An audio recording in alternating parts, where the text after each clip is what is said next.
এই light house পাহারা দিতে আপনাকে বছরে প্রায় 15 কোটি টাকা দেয়া হবে। চাকরিটা পেতে খুব ইচ্ছা করছে? আরও অফুরন্ত সুযোগ সুবিধা আছে। যেমন এখানে থাকবে না কোনো বস, আপনি সম্পূর্ণ একা। নিজের ইচ্ছা মতো ঘুমাতে পারবেন, মাছ ধরতে পারবেন, যা মন চায় তাই করতে পারবেন। আপনার কাজ থাকবে শুধুমাত্র দেখা যে এই লাইট হাউসের বাতিটা ঠিকঠাকভাবে জ্বলছে কিনা, কখনো বন্ধ হয়ে গেলে আবার অন করে দিবেন। ব্যাস এতটুকুই, আপনাকে আর কিছুই করতে হবে না। সারাদিন শুধু পায়ের উপরে পা তুলে ঘুমিয়ে থাকবেন। কিন্তু মজার ব্যাপার হলো, এত সুযোগ সুবিধা থাকার পরেও এটা পৃথিবীর মধ্যে সবচাইতে ভয়ঙ্করতম একটা কাজ। কারণ এই লাইট হাউস ঠিক একদম সমুদ্রের মাঝে স্থাপন করা হয়। এখানে থাকা অবস্থায় আপনি কারো সাথেই যোগাযোগ করতে পারবেন না। একাকিত্ব আপনাকে সবসময় ঘিরে থাকবে।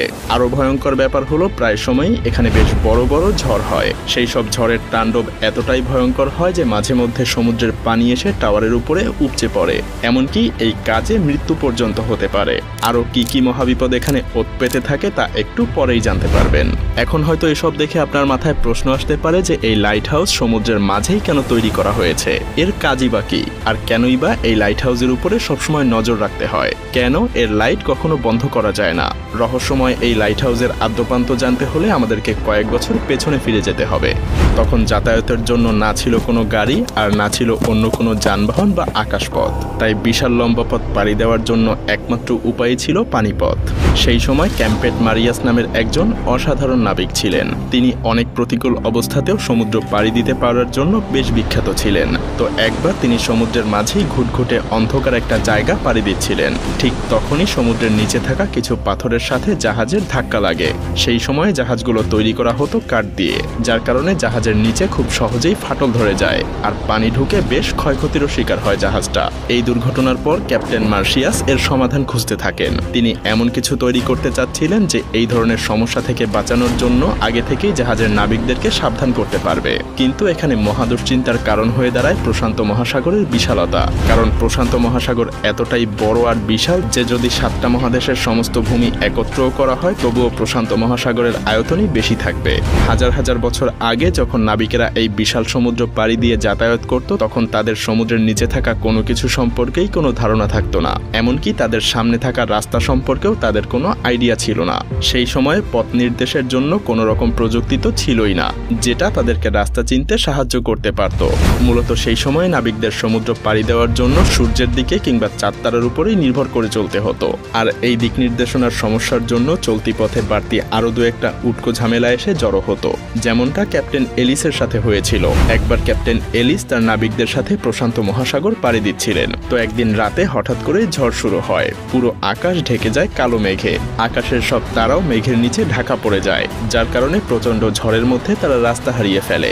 যখন সকাল হয় তারা দেখতে পায় বিশাল সমুদ্রের মাঝে তারা হারিয়ে গেছে। তাদের কাছে তখন খাওয়ার জন্য কিছুই ছিল না, না ছিল পানি, না ছিল কোনো খাবার। ক্ষুধা আর তৃষ্ণায় নাবিকদের অবস্থা বেশ খারাপ হয়ে যায়। তারা সমুদ্রের বিশাল পানির মধ্যে থেকেও পানির অভাবে তৃষ্ণায় কাতর হয়ে গিয়েছিল।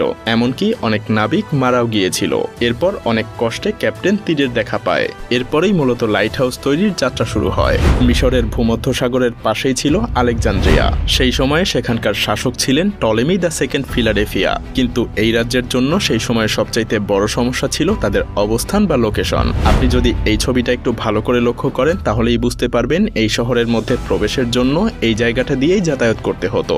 আর এই জায়গাটার আশেপাশে অনেক বড় বড় পাথর ছিল, যার ফলে এই শহরে বাণিজ্য করতে আসা জাহাজগুলো যখন এই রাস্তা দিয়ে পার হতো তখন খুব সহজেই পাথরগুলোর সাথে জাহাজগুলোর ধাক্কা লাগতো। আর এর ফলে কখনো কখনো এসব জাহাজগুলো ডুবে যেত কিংবা বড় ধরনের কোনো ক্ষয়ক্ষতির সম্মুখীন হতো। তাই দিন দিন এই রাজ্যে বাণিজ্যিক জাহাজ কমে যাওয়ার কারণে অর্থনৈতিক দিক দিয়ে বেশ পিছিয়ে পড়তে থাকে। টলেমি তখন তার রাজ্যকে রক্ষা করার জন্য সেই সময়ের সবচাইতে বিখ্যাত আর্কিটেক্ট সস্ট্রাসাস অফ সিনিডাসের কাছে ছুটে যান। তার কাছে এই সমস্যা থেকে মুক্তির জন্য প্রার্থনা করেন। দুইজন মিলে তখন একটা আইডিয়া বের করেন। পানির উপরে তারা এমন এক দুর্গ গড়ে তুলবেন যার উপরে থাকা আলোকরশ্মি সমুদ্রে থাকা জাহাজগুলোকে গাইড করবে। সেই সাথে এটা পানির নিচে থাকা পাথরের ব্যাপারেও আগে থেকেই সাবধান করতে থাকবে। সেই পরিকল্পনা অনুযায়ী সস্ট্রাসাস কাজ শুরু করে দেয়। কিন্তু তখনও তিনি ভাবতে পারেননি যে তিনি যা করতে চলেছেন সেটা একসময় পুরো পৃথিবীতে অন্যতম একটা সৃষ্টি হয়ে উঠবে, যা পুরো পৃথিবীতে আলেকজান্দ্রিয়ার বাতিঘর নামে পরিচিত হয়ে উঠবে। আলেকজান্দ্রিয়ার সেই বাতিঘরের উচ্চতা ছিল 384 ফুট। এটা পুরোটাই বানানো হয়েছিল সাদা মার্বেল পাথর দিয়ে। এই লাইট হাউসের হাউসের মাথার উপরে সেই সময় প্রতিনিয়ত আগুন জ্বলতে থাকতো, যার জন্য সবসময় এখানে তেল আর কাঠের যোগান দিতে হতো। এমনকি এই বাতিঘরকে পরবর্তীতে পৃথিবীর 7ম আশ্চর্যের একটা হিসেবেও স্বীকৃতি দেয়া হয়। শুধুমাত্র এই উচ্চতার জন্যই এটা বিখ্যাত ছিল না, সেই সাথে ছিল এর অসাধারণ ডিজাইন। মূলত সস্ট্রাসাস সেই সময় আলোর রশ্মি বা তীব্রতা ছড়িয়ে দেওয়ার জন্য আয়না আর লেন্স দিয়ে একটা ডিজাইন তৈরি করে, যাতে করে এই বাতিঘরের আলো অনেক দূরে থাকা জাহাজের নাবিকদের পথ দেখাতে পারে। তো সেই সময়টাতে যখন এই বাতিঘর বা লাইট হাউসের নির্মাণের খবর ছড়িয়ে পড়ে, তখন নাবিকেরা যেন স্বস্তির নিঃশ্বাস ফেলে, কারণ এখন আর আলেকজান্দ্রিয়ায় আসার পথে তাদের আর পথ ভুল হবে না, পাথরের আঘাতে জাহাজও ভেঙে যাবে না। এভাবেই বাতিঘরের আইডিয়াটা পুরো পৃথিবী জুড়ে ছড়িয়ে পড়তে থাকে।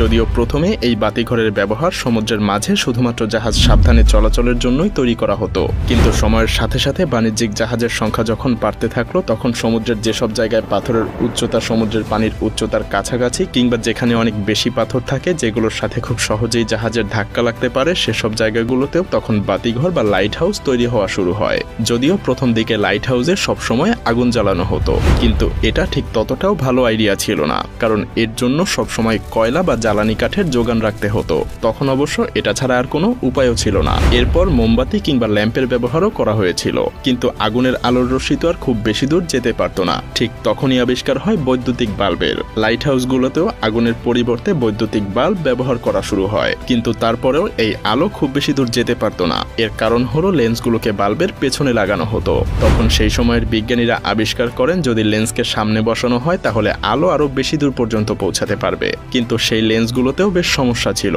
কারণ তখনকার লেন্সগুলো ছিল খুবই মোটা। আর ঠিক তখনই ফ্রান্সের একজন বিজ্ঞানী ফ্রেসনেল তার বিশেষ এক ধরনের লেন্স আবিষ্কার করেন। তার বানানো এই বিশেষ লেন্সের মধ্যে দিয়ে আসা সমস্ত আলো সরাসরি গিয়ে একটা পয়েন্টে মিলিত হতো, যার ফলে আলো খুব সহজেই নির্দিষ্ট একটা পয়েন্টে অনেক দূর পর্যন্ত পাঠানো যেত। বর্তমান সময়ে প্রায় সব লাইট হাউসেই ফ্রেসনেলের সেই লেন্স ব্যবহার করা হয়। লেন্সের এই আবিষ্কার লাইট হাউসকে এক নতুন রূপ দিয়েছিল, যে কারণে এখনও সমুদ্রের বুকে জাহাজগুলো নিরাপদে যাতায়াত করতে পারে। কি লাইট হাউসের ভয়ঙ্কর এই দিকগুলো জানার পরে আপনার বুকের ধুকধুকানি আরো বেড়ে গিয়েছে? হ্যাঁ, আর এজন্যই কোনো স্বাভাবিক মানুষকে এত পারিশ্রমিক দেওয়ার পরেও নির্জন এই লাইট হাউসে থাকতে চায় না, কারণ কেউ কখনোই নিজেকে এই ভয়ঙ্কর এবং নির্জনতার মাঝে হারাতে চায় না।